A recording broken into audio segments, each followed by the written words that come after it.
So hello guys, welcome back to the new video of Tech Yorker. In this video, I will guide you with how you can install Android Studio and SDK on Windows PC. So first of all, open the browser on your PC. Now here search for Android Studio. Now click on this first link. Now after this, click on this download button. Scroll down.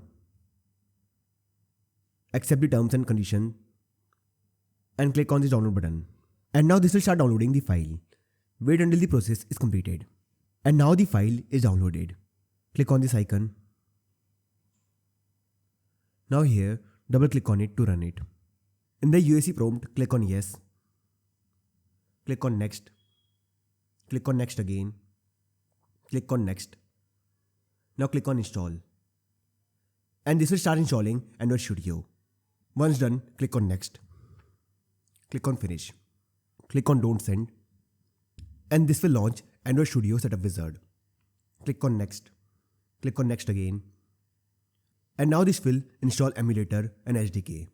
Click on next again. Click on accept. Click on next. Now this will download all the required files. Click on yes. Now click on finish. And the Android Studio and SDK is installed. So this I can install Android Studio and SDK on Windows PC. So I hope you find this video useful. And if you do, then don't forget to like this video and subscribe our channel.